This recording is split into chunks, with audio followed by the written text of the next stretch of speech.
Assalamualaikum warahmatullahi wabarakatuh. Baiklah, di sini saya akan review public speaking Najwa Shihab.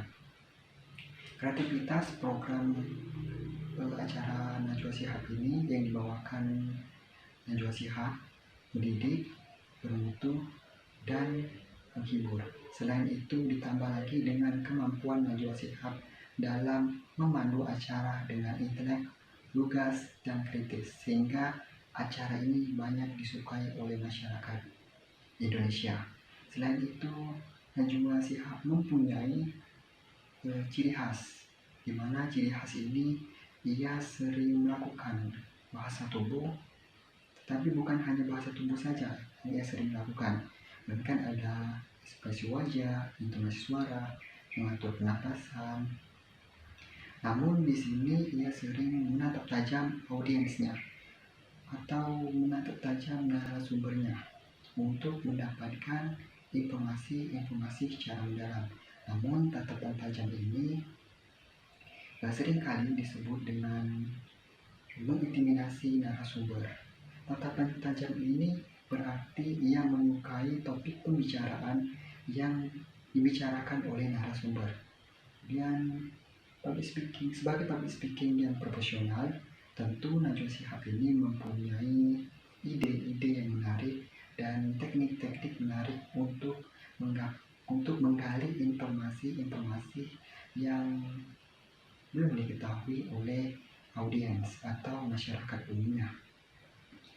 Kemudian struktur pembicaraan Najwa Shihab ini ialah struktur yang sering dibawakannya itu didik, bermutu, dan menghibur. Selain itu, dia sering mengawali acara ini dengan menyapa narasumbernya tersebut dan menyiapkan pertanyaan-pertanyaan sedemikian rupa untuk menggali informasi-informasi yang belum diketahui audiens. Dan seringkali Najwa Shihab ini menanyakan pertanyaan-pertanyaan kembali ketika jawaban yang ia dapatkan ini kurang mengenai topik pembahasan.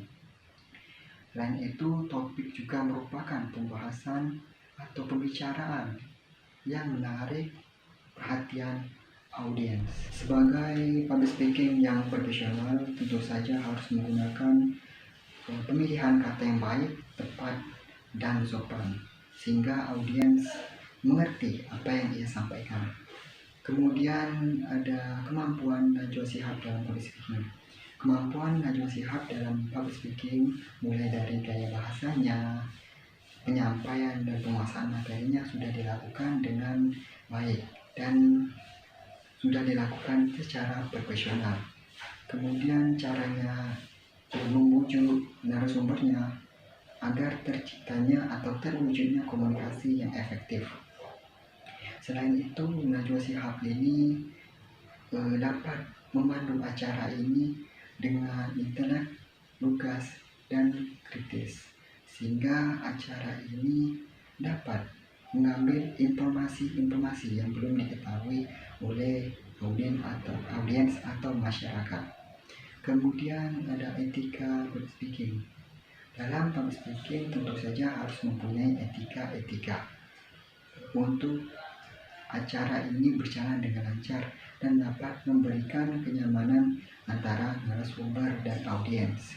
Namun seringkali Najwa Shihab ini mendapatkan pro dan kontra atas pertanyaannya yang tajam, yang terkesan menginterogasi narasumber. Namun di sisi lain, ini adalah ciri khas wawancara Najwa Shihab untuk menggali informasi-informasi yang belum diketahui oleh masyarakat dan dapat menyampaikan kepada masyarakat atas informasi-informasi yang mereka belum ketahui. Pak Luhut, tapi saya ingin bertanya, kalau tadi concern-nya adalah birahi politik tidak bisa dikendalikan, kumpul-kumpul bisa menciptakan klaster baru, tetapi pada faktanya pilkada tidak ditunda oleh pemerintah. Bukankah itu sama saja berpotensi menciptakan klaster baru? Setelah pariwara dijawab ya Pak, kita akan bahas soal itu, soal pilkada, dan saya ingin tahu betul-betul pandangan Pak Luhut soal itu. Karena Pak Luhut yang diberi tugas untuk mengendalikan COVID, tapi di sisi lain ada keputusan keluar dari pemerintah bahwa pilkada jalan terus. Bagaimana ini Pak Luhut? Ya, kita lihat. Jadi saya hanya himbau semua pemimpin-pemimpin politik, semua juga yang punya keinginan-keinginan politik, kita harus duduk tenang. Kita punya tanggung jawab sekecil apapun tanggung jawab kita ada untuk keamanan Republik ini. Jadi seperti ini misalnya, sorry maaf ini jangan marah Najwa, kayak gini, kamu ngapain memprovokasi gambar-gambar kayak ginian? Ini Kan fakta perlu. Pak Luhut. Maaf Pak Luhut, saya tidak memprovokasi, saya menunjukkan apa yang terjadi di lapangan. Inilah fakta yang terjadi di lapangan dan saya yakin Pak Luhut juga sudah tahu lapangan seperti ini. Iya tahu, tapi nggak perlu lagi dianukan begini, kita carilah sekarang topik-topik yang tidak membuat seperti ini. Itu himbauan saya. Karena ini yang membuat kita itu sendiri tanpa kita sadarin, kita turut membuat kacau. Karena ini tanggung jawab kita pada kemanusiaan. Pak Luhut, tanggung jawab kita kemanusiaan. Termasuk tanggung jawab untuk memastikan kesehatan publik Pak Luhut. Dan banyak publik mengatakan mengambil keputusan untuk terus menjalankan pilkada itu artinya tanggung jawab kesehatan publiknya tidak dilakukan Pak Luhut.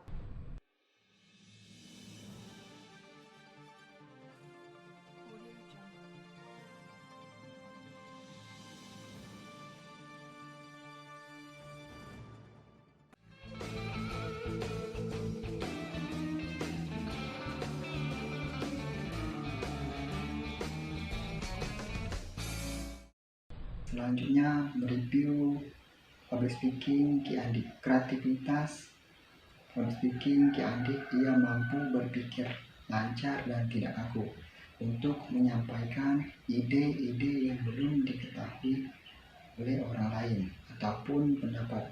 Selain itu, ia juga dapat mengelaborasikan informasi menjadi satu informasi sehingga informasi ini dapat dimengerti oleh audiens. Ciri khas dari Ki Andik ini adalah dia mampu mengemas informasinya sedemikian rupa. Caranya yang santai dan rileks memberikan kenyamanan dan dapat menghidupkan suasana ruangan.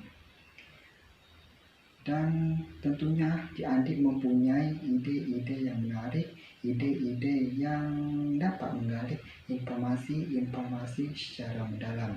Selain itu, topik pembicaraan Ki Andik ini adalah topik sosial yang terdiri dari kemanusiaan, pendidikan, kebudayaan, dan permasalahan masyarakat. Namun di sini Ki Andik bertujuan untuk menginspirasi audiensnya. Selain itu, Ki Andik juga mampu memberikan humor di sela-sela pertanyaan untuk mencairkan suasana ruangan. Kemampuan Ki Andik ini, dia dapat melihat permasalahan dari berbagai perspektif yang berbeda-beda, sehingga ia mendapatkan informasi atau jawaban yang tepat dan menarik. Selain itu juga ia dapat menghidupkan suasana ruangan dan dapat juga memberikan kenyamanan audiens sehingga audiens ini dapat nyaman dan tidak ragu ketika memberikan jawaban kepada Ki Andik. Kemudian etika public speaking. Ki Andik mempunyai etika public speaking yang unik, yaitu pertanyaannya yang tidak membebani ataupun tidak menyinggung perasaan narasumber. Ia juga selalu menghormati narasumbernya, memberikan jeda kepada narasumbernya, dan ia tidak mudah menyimpulkan informasi tersebut. Siapapun yang menonton rekaman video ini, saya ingin mengatakan bahwa hidup itu singkat. Jalani hidupmu dengan hal-hal yang positif, hal-hal yang baik. Berikan apa yang kamu miliki untuk orang-orang yang membutuhkan. Berikan makna dalam hidupmu.